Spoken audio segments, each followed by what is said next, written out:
I don't get it, guys. Everywhere I cast, this guy behind me shows up. Like, I cast in one direction, he goes that way. I cast in another direction, he goes that way.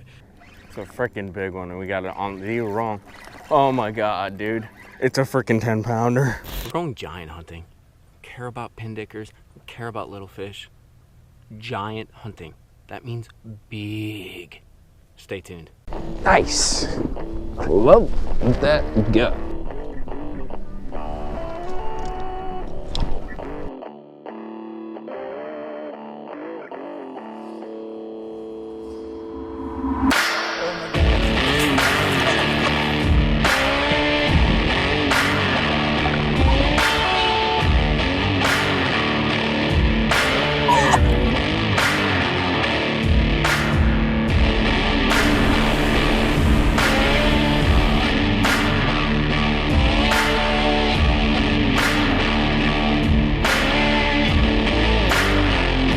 Welcome to your local mikeybalzz fishing. Look at the graph. You see them down there? We're gonna catch them. So here's what we're gonna do. We only got a couple hours on the lake. We're going after giants, dude. I'm not screwing around with little fish. We are going to try to catch some giants, and we've had to do some real subtle stuff because this place is getting so freaking beat up. All these Clearwater lakes, they're awesome, but the secret is out of the box, dude. So you got to do some weird things, fishing light Nekos, lighter baits, lighter line, or go crazy super duper active on them and freaking like get out crankbaits, get out like big water displacers.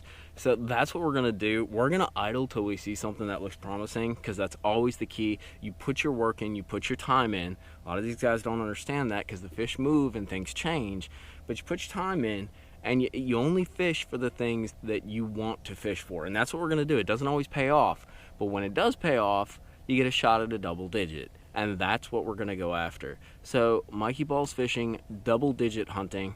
Let's hopefully not get our heart broken. Here we go. Guys, this is what we're seeing under the boat. That's absolutely epic. That is a giant fish. Fish on, guys. It's a big one too. It's a freaking big one, and we got it on the wrong. Oh my God, dude. It's a freaking 10-pounder. Oh God, guys, we got it on freaking 10-pound test on this super light.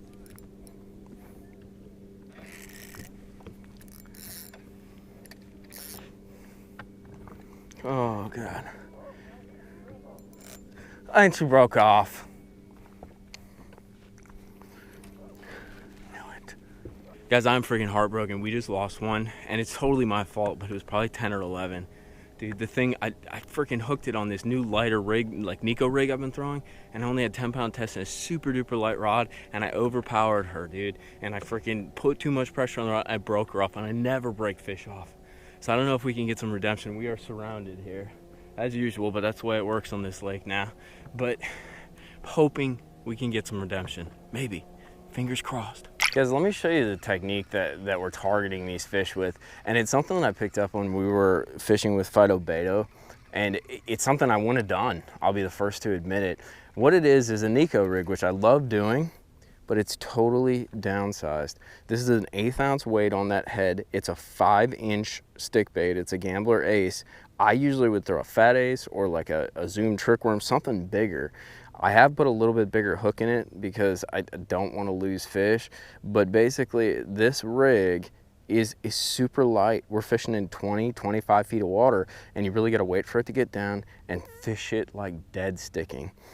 And like I said, I wouldn't have figured it out. It's something Phytobedo was doing, just dead sticking the bait, not moving it, and really targeting specific fish, specific little groups of fish.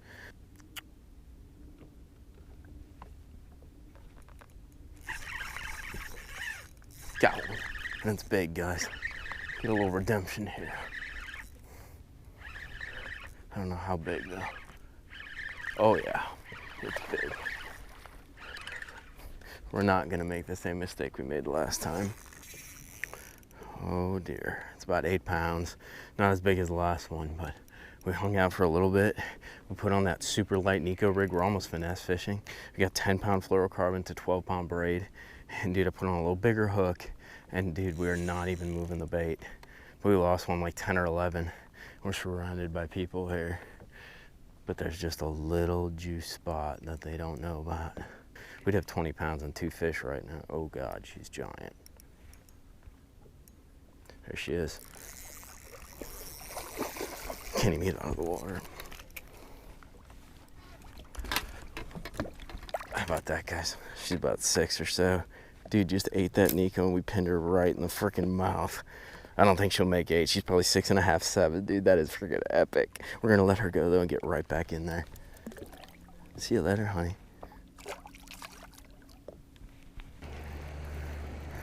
Unbelievable, dude. Unfreaking believable. Like, are you seeing this? Wow. I don't get it, guys. Everywhere I cast, this guy behind me shows up. Like, I cast in one direction, he goes that way. I cast in another direction, he goes that way. This is the reality of real fishing.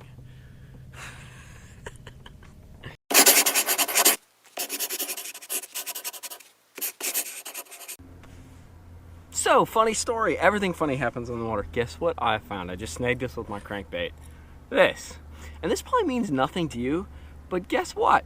This is literally the spoon I throw with the swivels that I add to it in the pattern that I throw. I haven't thrown a spoon on this kind of stuff in over 2 years. There used to be a brush pile right here. It blew away with Hurricane Irma. And I found my spoon. Memories. Distant, wonderful memories.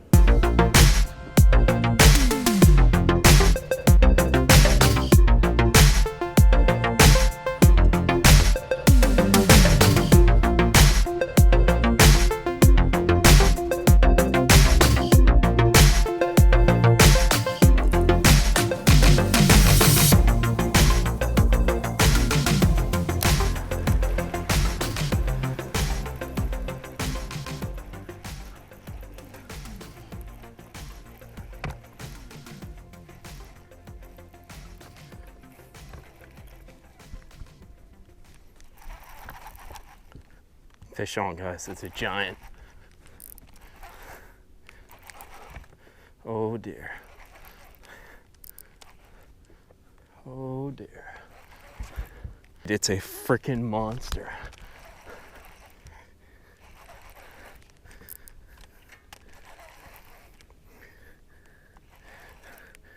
I don't know how good she's got the crank.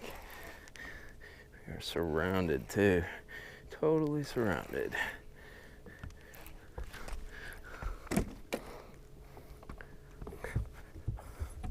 Oh dear.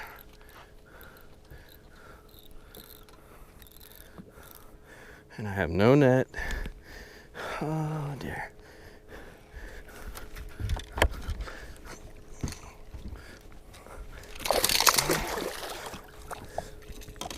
I got her. Get buck. Dude, that's like a 6-7 pounder. And she just come right off too. Man, we got lucky. That's freaking epic. Let's let her go real quick. Oh, she was not happy about it. There she goes. Damn, son.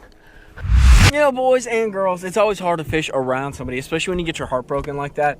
Dude, it can be so rough to kind of reorient your mental game.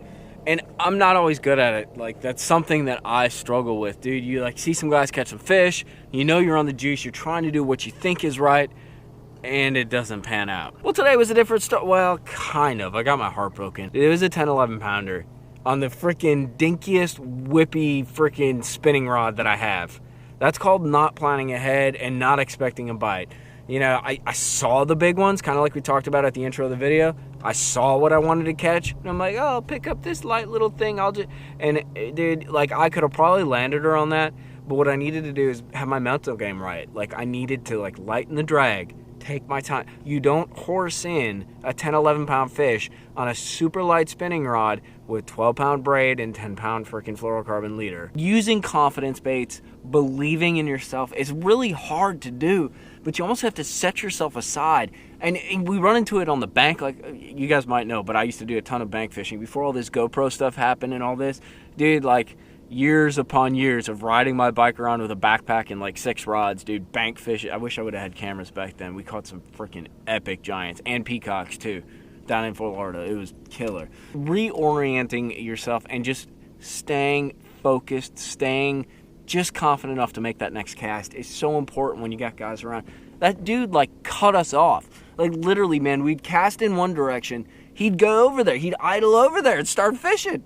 We'd cast it in. We didn't even catch a fish when we were throwing in some of the, and he'd idle over and start fishing. You know, I don't know what his deal is. Like, even the pontoon guys are getting friggin' nasty. But it's something you got to deal with when you're on a great fishery that gets a lot of high pressure. I mean, Gunnersville is going to be the same deal, man. You're never going to have anything where you're alone. But you need to be able to handle that mentally, and you need to have an arsenal that you believe in. Let me show you what I was throwing real quick. This guy right here was the magic. That's what we lost. Excuse me, Bog. Lost. Oh, say hi to Bog. What's up, Bog? What do you see? Oh, you're bird. Bog is bird hunting. Back to the bait. This guy, super light. That's like an 1/8 ounce freaking head, 5-inch ace. I learned it from Phytobedo, downsizing, fishing super light. These fish are high pressured. That was key. And then as we've done so many build-up videos to this, as I talked about, doing the exact opposite day. Go big or don't go at all. Grinding the bottom, digging trenches. What's a birdie? Oh, it's a bird. Bog's not nearly as heartbroken as I am. Thank you. Are you comforting me because of my heartbreak? That's very kind of you. But have faith, guys. When you get out there and guys are on, just remember that you're lucky to be out fishing. Like, enjoy the moment and fight through it. Stick with your confidence baits. Catch some fish, dude, because you're that good. You always got to believe you're that good, even if you aren't. Like, sometimes I really question, like, if I can catch fish. I've been struggling lately to catch big ones, and then I lose a big one. But just remember, you are that good. You know how to catch fish. You know what they're doing. You know how to cast. You know how to use the right baits. You know how to, call your kind of shots, make that right cast instead of just making another toss. And just believe in it, dude, and you're going to hook up. I hope you guys enjoyed this video. I'm not going to go on a soapbox too long, but, it takes a lot of time to make these videos and a lot of effort. I love doing it. Like, I would do this whether people watch the videos or not. Like, I absolutely love capturing that moment and that process on video. Like, it's so cool to go back and look at and understand, hey, this is what I did. This is what changed. These are the things we adapted. Like, I love this process. But if you guys enjoy this, let me know. Hit that like button, hit that subscribe button, support the channel, drop some comments down there. Tell me if you're shooting videos. Tell me if you like the kind of content that we're putting out. I always like hearing from you. Tell me some of your stories too when you're fishing around, guys. I'm sure there's some nasty stories. I love hearing those, dude. Those are always fun. I love you guys. Thank you for watching the videos. Thank you for supporting the videos. Tight lines, guys. Always cool hanging out. Peace.